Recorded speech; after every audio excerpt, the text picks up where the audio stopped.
2 Timothée chapitre 1er.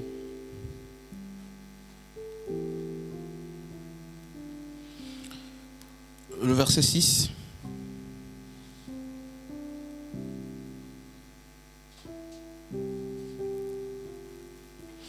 C'est pourquoi je te rappelle, ravive le don que Dieu t'a fait dans sa grâce lorsque j'ai imposé les mains.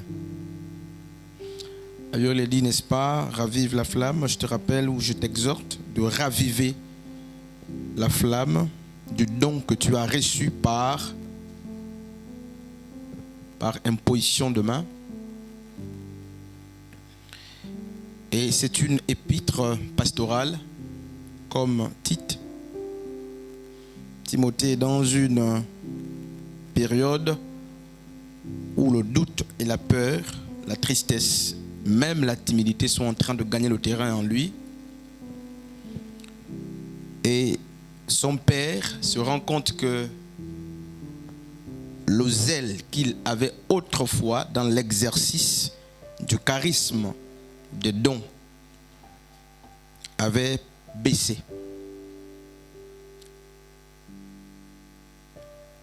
Et il va donc trouver aisé d'envoyer cette lettre à Timothée pour l'amener à ne pas participer ou à donner du chemin à l'extinction justement de la flamme. Il va dire, je t'exhorte à raviver le don que Dieu t'a fait dans sa grâce lorsque j'ai imposé les mains. Ranime ce don, n'est-ce pas, que Dieu t'a accordé. Et il semble que l'apôtre Paul, même en écrivant aux Éphésiens, précise que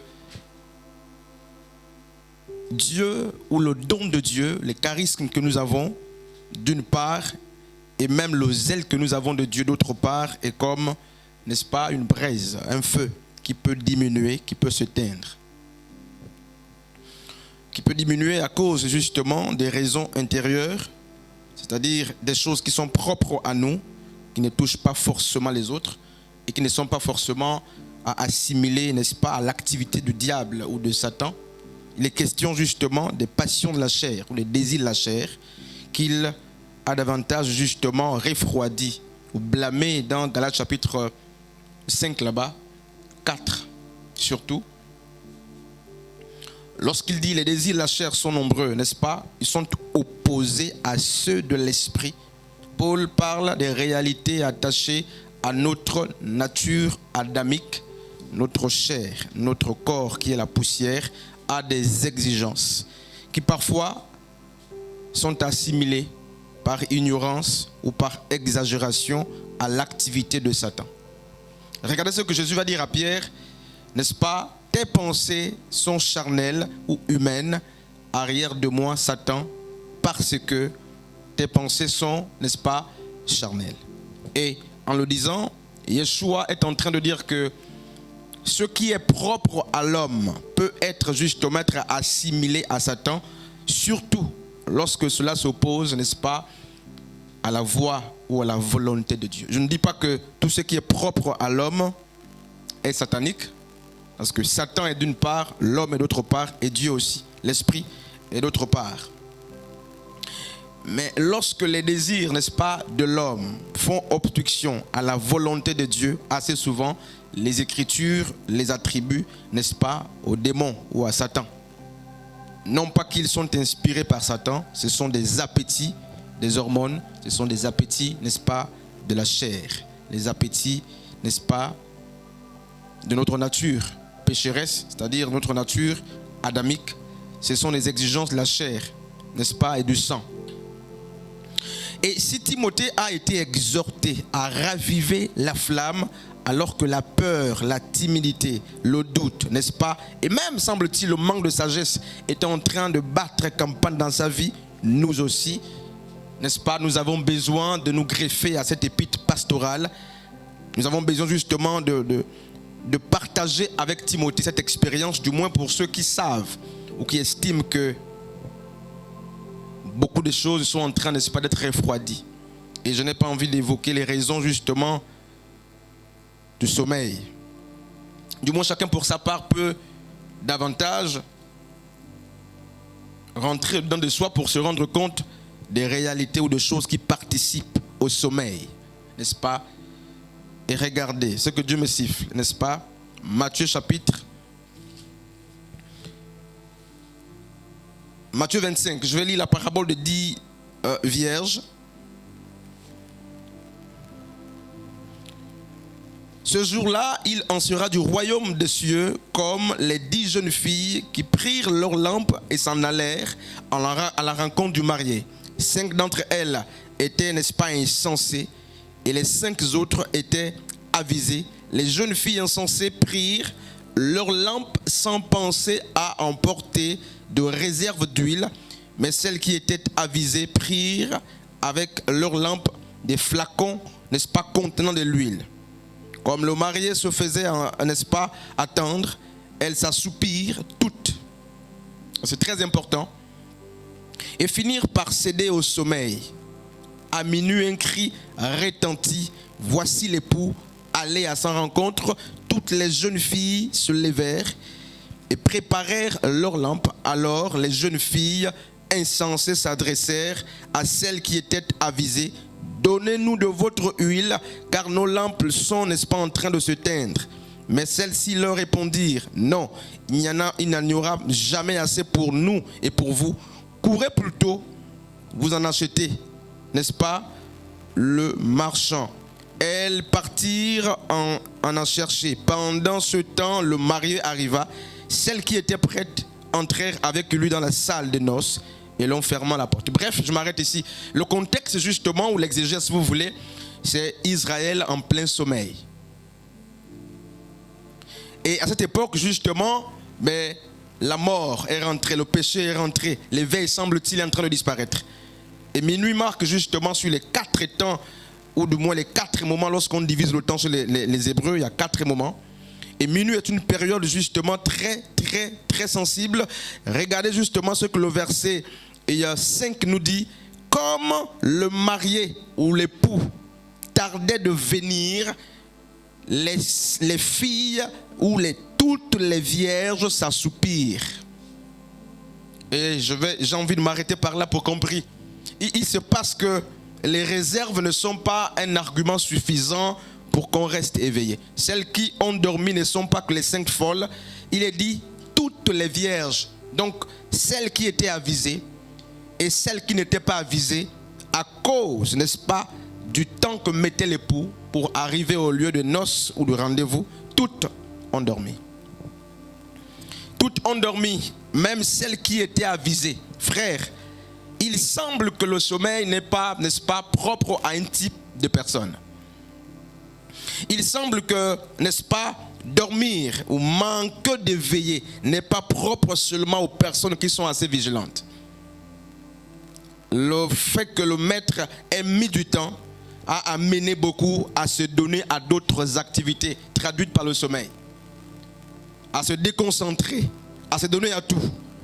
Et un peu plus tard, une voix se fit, n'est-ce pas, entendre. Le maître arrive ou l'époux arrive. Alors ceux qui étaient avisés vont justement prendre leurs lampes.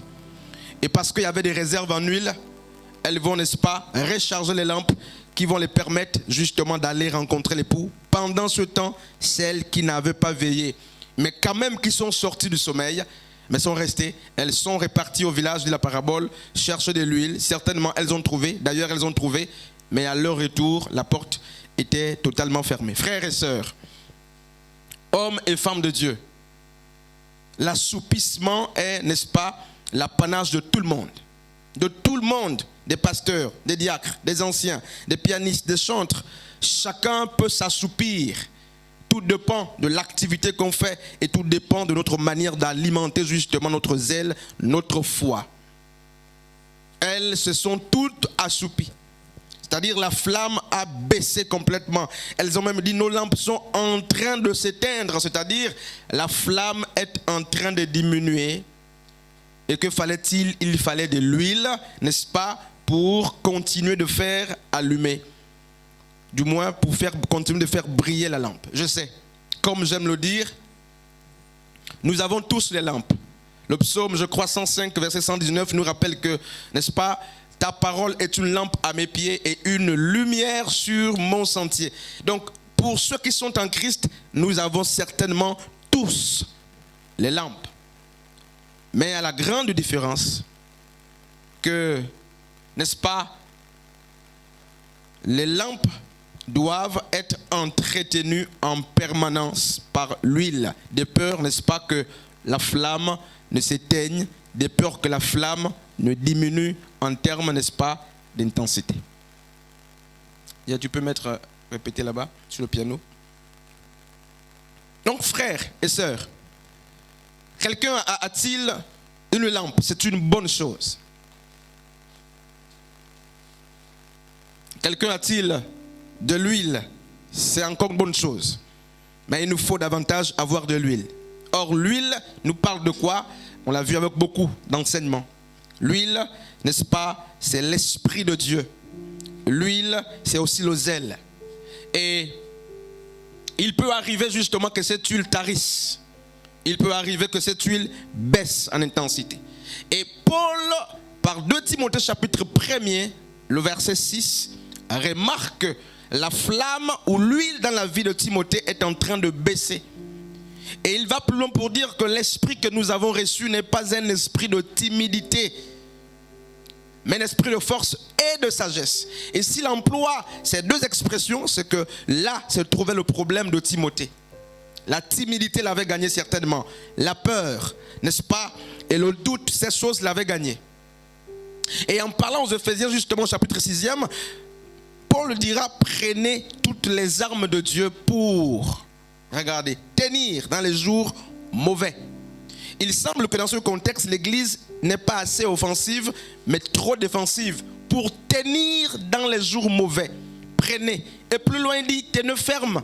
Il faut prendre d'abord les armes, mais autre chose, combattre est une chose, mais il dit il faut tenir ferme. Tenir ferme n'a rien à voir avec le fait de prendre les armes de Dieu qui nous sont utiles dans les mauvais jours, qui nous sont utiles pour le combat. Paul apprend donc que vous allez prendre des coups, vous prendrez des coups qui peuvent vous refroidir et vous faire abandonner le chemin. C'est pourquoi en parlant de lui, justement, il dira, j'ai combattu le bon combat, j'ai gardé la foi. J'ai gardé la foi. Il apprend que beaucoup aussi peuvent perdre justement la foi, comme Alexandre le forgeron. Beaucoup ont perdu la foi. Lui, il dit, il a gardé la foi avec les armes spirituelles qu'il a prises. Il a combattu avec celles-ci dernières, mais il est resté ferme. Donc, le revêtement de l'armure spirituelle n'est pas suffisant, n'est-ce pas, frère? Mais il faut encore qu'on tienne ferme. Tenir ferme, c'est que vous recevrez des coups.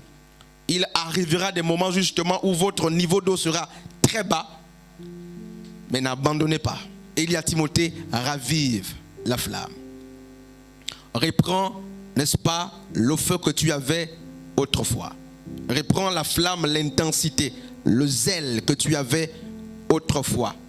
Frère, j'étais en train de marcher hier.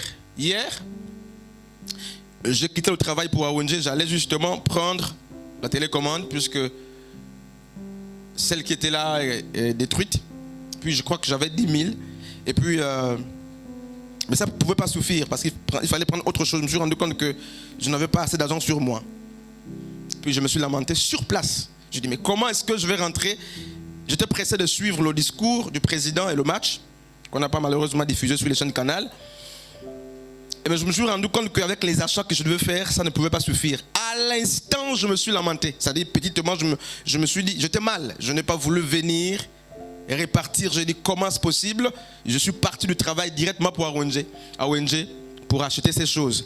Mais ça ne peut pas suffire, parce que c'est 5 000 la télécommande, ça ne pouvait pas suffire. Il fallait au moins 20 000, 25 000 pour avoir tout ce dont j'avais besoin. Prendre les yaourts et tout ça. Mais à l'instant où je me lamente, je suis en train de revenir à la maison, je dis ça va, je n'achète plus rien. Je n'achète plus rien, je rentre à la maison. Demain, je vais acheter. Je suis venu avec le pain, j'ai pris le pain à la boulangerie. Et quand j'arrive là où il faut prendre les taxis pour chez nous, je suis convaincu par une pensée de laisser le pain, d'aller chercher la télécommande au pied de l'échangeur. Parce que je connais quelqu'un qui en vend. Mais pendant que je fais demi-tour, je me plains toujours. Non. J'aurais dû bien faire les calculs depuis le matin. Que s'est-il passé? Et là, en chemin, je trouve un jeune frère que j'ai encadré à l'école à la JPC à Franceville, à l'Éconie. Très zélé à l'époque. Je ne sais pas s'il est encore zélé. C'est comme s'il était tombé du ciel en face de moi. On s'est salué. Oh, comment tu vas? Quelques secondes. Oh non, ça va. Ça va très bien, oui. Allez, bonne journée, bonne journée. Je dis, je vais devant prendre la télécommande. Il a dit, d'accord, d'accord. Il a ouvert le portefeuille, il m'a donné 10 000. Comme un jeu. Frère. Comme un jeu. On n'a pas parlé plus de 30 secondes, même pas. C'est vite, que ça va bien, oui, bon, je vais prendre la télécommande. Ah oui, d'accord, d'accord. C'est comme si, quand je lui ai dit que j'allais prendre la télécommande, je lui disais, donne-moi les 10 000 là. Il me manque 10 000 pour aller prendre la télécommande. Sur place, il a ouvert le portefeuille comme ça. Il m'a donné. Sans beaucoup faire les choses, là, c'est comme ça, il est parti. Frères et sœurs, paraître en Christ, ce n'est pas être en Christ. Et beaucoup en Christ paraissent. Beaucoup en Christ, n'est-ce pas, vivent le paraître. Ils ne sont pas.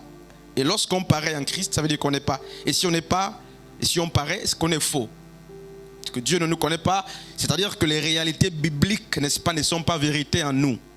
Et il est temps pour nous d'extérioriser justement les réalités bibliques sur la conscience que nous avons de Dieu. N'est-ce pas? Sur ce que nous savons de Dieu pour que ces choses vivent en nous. Et là, je disais, Seigneur, mais comment faire là? Comment faire? C'était ça le fond.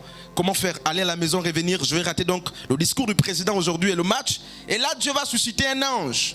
Frère, après comme plus de 12 ans qu'on ne s'est plus jamais vu. Il va tenir un discours de quelques secondes avec moi. Il va réparer, n'est-ce pas, la situation de mon inquiétude. Je dis, oh, Dieu est grand. Frères et sœurs, je ne sais pas si tu comprends la substantifique moelle justement de ce que je suis en train de dire. Le temps est venu pour nous de ne plus être, n'est-ce pas, des personnes, n'est-ce pas, qui apparaissent. Je dirais mieux, n'est-ce pas, le temps est venu où on ne doit plus paraître en Christ, mais il nous faut être en Christ. Il nous faut réaliser et vivre, n'est-ce pas, la portée biblique, je laisserai biblique, la portée divine, n'est-ce pas, des vérités de Dieu dans nos vies. Le temps est arrivé où, lorsque tu dis, l'Éternel est mon berger, qu'il soit véritablement le berger. Il ne faut pas qu'on vive comme ces chrétiens qui disent, n'est-ce pas, je ne manquerai de rien et qui vivent dans le manque. Non, c'est pas ça la foi. Il ne faut pas qu'on soit ces chrétiens qui disent, il me conduit près des eaux paisibles, mais vous n'avez même pas l'oasis où trouver une petite flaque d'eau. Non. C'est pas ça l'évangile. Il ne faut pas qu'on soit des chrétiens qui disent nous sommes dans la joie par des chants de prédication que nous professons, mais quand on sort, ou du moins pendant même qu'on est en train de chanter ces chants, il n'y a pas la joie en nous. Le paraître en Christ a gagné le terrain parce que la vérité n'est pas. Le feu n'est plus. La vérité n'est plus. On se lamente pour tout et il n'y a pas de solution. Et il y a un problème véritable. Et là, quand je rentrais, j'étais en train de me réconforter. J'étais exhorté par l'action qui vient de se poser. Je dis, waouh, Seigneur. C'est possible que les anges apparaissent pour résoudre des problèmes. Regardez le circuit. Je prends le pain. Je pars à la maison. Je suis en train de rentrer. Et je suis convaincu de repartir prendre la télécommande malgré le fait que l'argent ne m'arrange pas. Je laisse le pain avec une personne que j'ai connue à l'hôpital une fois. Elle garde le pain là. Demi-tour, glamour là en face, on se voit comme si il apparaît. Oh frère, oui frère, comment tu vas? Ça fait longtemps, je vais prendre la télécommande. Eh bien c'est comme si j'avais dit, donne-moi les 10 000 dans ton portefeuille là, je vais acheter la télécommande. Le feu a disparu. Et pour finir, frères et sœurs, lisez 2 Timothée chapitre 1er pour voir justement les arguments ou du moins les résolutions que Timothée a prises pour raviver sa flamme. Lisez ce que Paul lui dit pour comprendre justement l'essentiel ou quelques notions importantes si nous voulons raviver notre flamme. Arrêtons justement de paraître en Christ. Soyons en Christ. Si vous paraissez ou si nous paraissons, c'est une preuve que nous ne sommes pas. Et si nous ne sommes pas, frères, nous sommes faux. Il nous faut aller au-delà de ce qui est réel n'est-ce pas, pour vivre la vérité, le vrai. Le réel est le vrai, la vérité, frère. La vérité de ce que la Bible dit doit être vécue. C'est-à-dire, on doit regarder la réalité des Écritures, mais aller au-delà de la réalité de ce qu'on voit, de ce qu'on sait, pour commencer à manifester ce qui est vrai. C'est-à-dire vivre la vérité, l'essence des Écritures. L'heure là est venue, frère. Cette heure est arrivée. Dieu me convainc que beaucoup ont arrêté, beaucoup ont mangé dans le jeûne. Là. Je vous dis, pendant que je suis en train de prêcher là, demandez-leur, ils vont vous dire. Ils ont coupé. Dieu me convainc. Allez leur demander. Il n'y a pas d'équilibre. C'est-à-dire les gens sont occupés par la chair. Et l'apôtre Paul va dire, ils ont pour Dieu leur ventre. Le ventre peut donc être une divinité. On ne tient pas. Moïse a jeûné pour se rapprocher de Dieu. Jésus a jeûné pour se rapprocher. Daniel, tous ces grands-là ont jeûné pour se rapprocher de Dieu. Mais regardez la configuration de l'église. Nous sommes dans une configuration qui consiste à raviver la flamme. Un exercice d'ensemble comme celui-ci, mais il y a beaucoup d'abandon, beaucoup souffrent. Ils ne peuvent pas. Ils ne peuvent pas tenir. Pourquoi? La chair a gagné le terrain. La chair doit être nourrie. Elle exige d'être nourrie. Je souhaite que tu deviennes quelqu'un qui dit, quand tu dis Jésus est Seigneur, qu'il soit vraiment Seigneur. Quand tu dis Dieu pourvoit, mais qu'il arrive à pourvoir. Quand tu dis Dieu guérit, qu'il arrive à guérir. Je dois aller en Afrique du Sud pour mon cœur. Et les médecins sont prêts en Afrique du Sud, là-bas. On m'appelle depuis hier. Aujourd'hui, on m'a encore appelé très tôt le matin pour me dire à quel niveau, envoie le dossier, l'opération, tout ça. Mais regardez, quand je suis allé vers le médecin référent, tout m'a dit, il faut que tu refasses d'abord, n'est-ce pas, les examens pour qu'on confirme. Ça fait quand même longtemps que j'ai reçu le dossier médical. Et l'enseignant aussi me disait, il faut refaire d'abord, n'est-ce pas, les examens. Ça, c'est prophétique. Et nous prions un Dieu qui guérit. Là, c'est l'Afrique du Sud qui m'appelle. À quel niveau? Parce que c'est des gens de Franceville, effectivement. Une belle-sœur à nous, non, la femme, puisque sa sœur était la femme de mon oncle. Donc, a tout fait.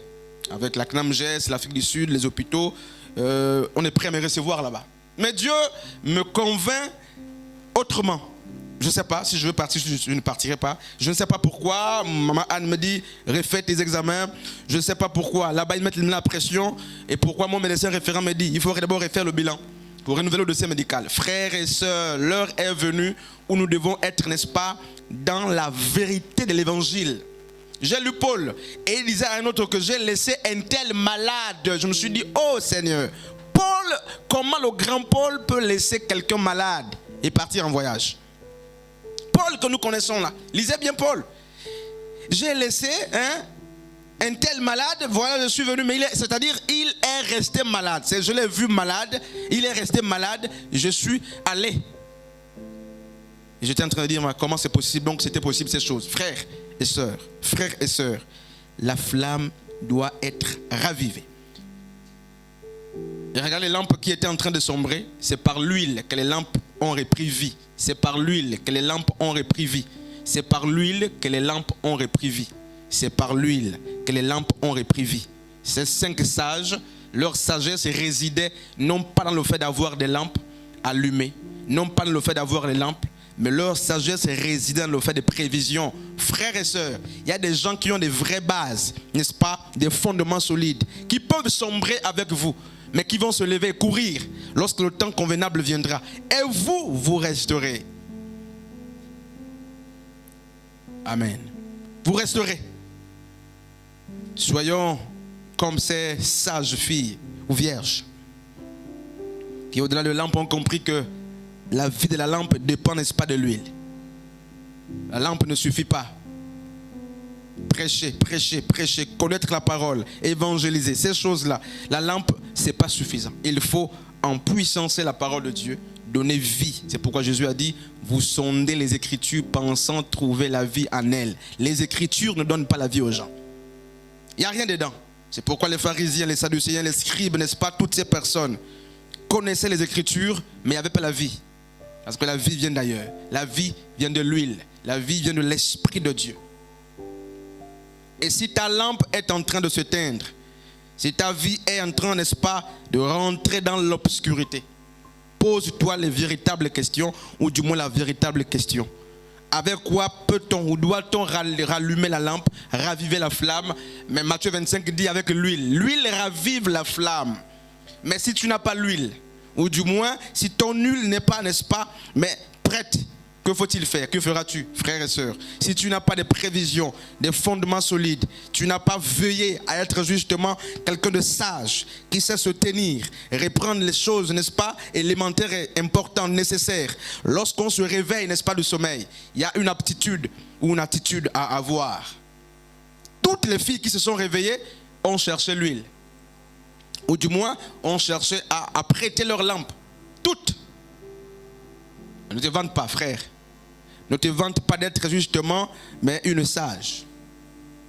Même si on t'a rangé dans le côté des 5 sages, les 5 sages ont sombré. Et ce temps, peut-être que tu es en train de le vivre. Ou du moins, peut-être que tu le vivras. À Timothée, Paul dit, je t'exhorte. Dans notre version, justement, le second 21, il dit, je te rappelle de raviver le don que tu as reçu par imposition de main, de redonner la vie au don que tu as reçu par imposition de main. Ce don était en train de sombrer. Et l'apôtre Paul dit à son fils, ravive ce don. Ne sois pas timide, ne sois pas mort, réveille-toi, ne somnole pas, ne dors pas.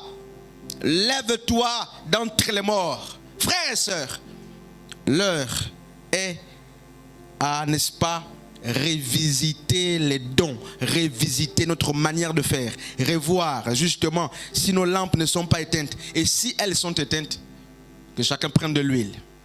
Ce zèle qui nous animait a disparu. Si tu as les armes spirituelles pour combattre, n'oublie pas qu'il est dit, tiens ferme, résiste. Combattre est une chose, mais résister c'est une autre chose. Vous combattez. N'oubliez pas que la Bible nous présente justement par Éphésiens chapitre 6 les armes spirituelles, mais la majorité d'entre elles sont des armes justement défensives. Peut-être la parole que est une arme, n'est-ce pas, offensive, mais les autres c'est pour se défendre, pour se défendre, pour se défendre. L'église est beaucoup attaquée. Le corps de Christ est beaucoup attaqué. Et plus loin, il dira justement, faites en tout temps des prières et même des supplications, n'est-ce pas, rendez grâce. Une autre arme qu'il a présentée.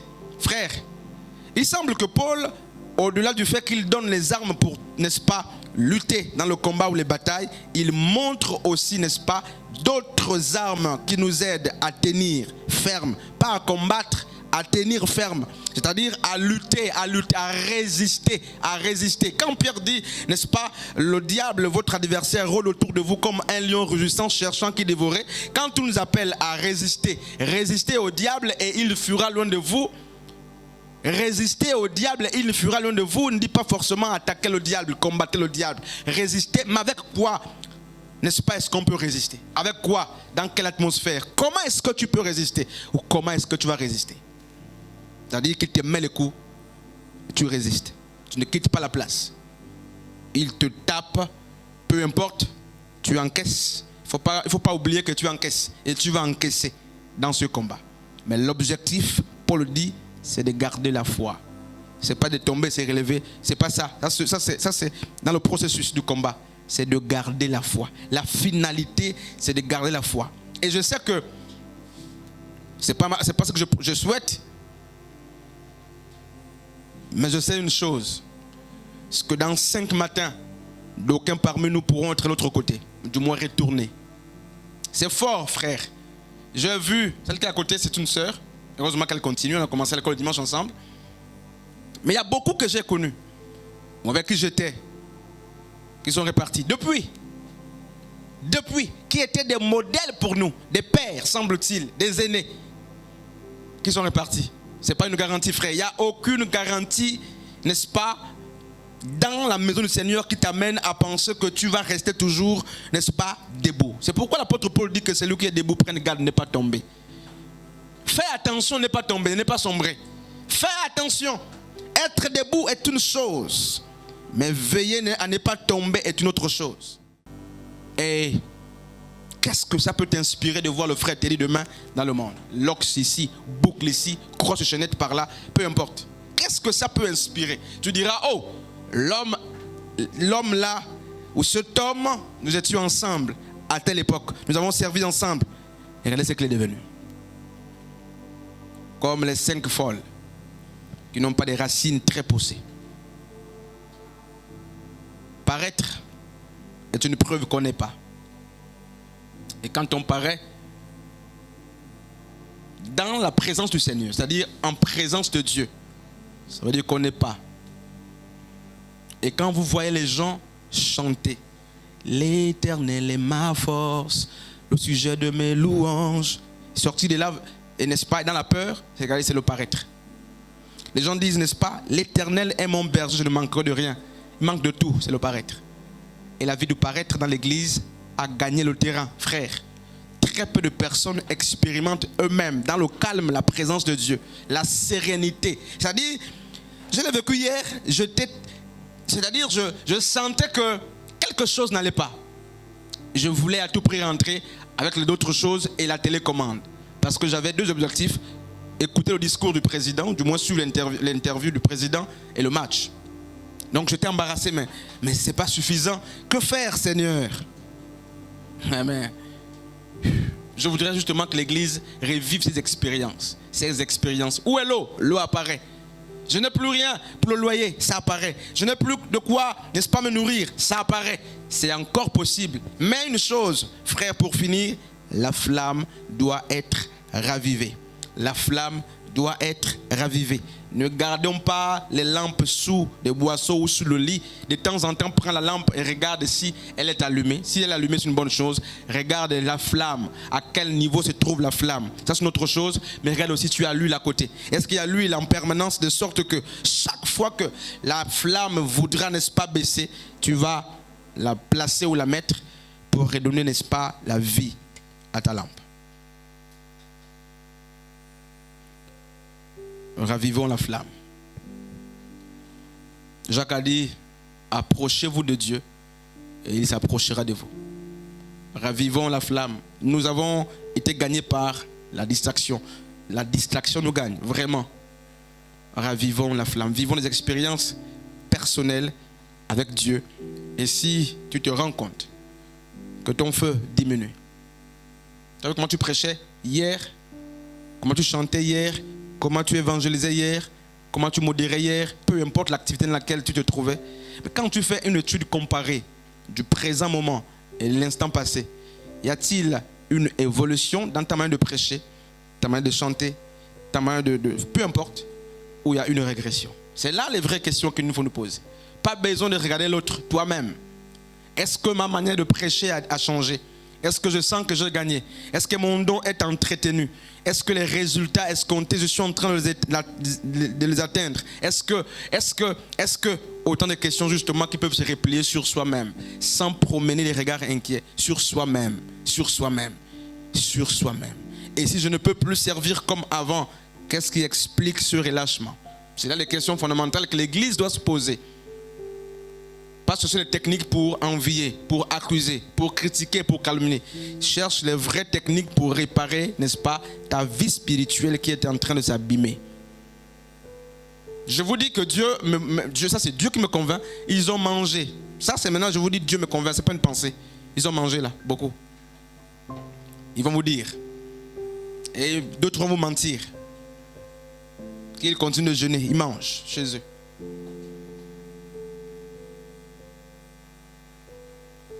On va prier un instant. Esprit, conduis-nous. Oh Yeshua, conduis-nous.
Esprit, conduis-nous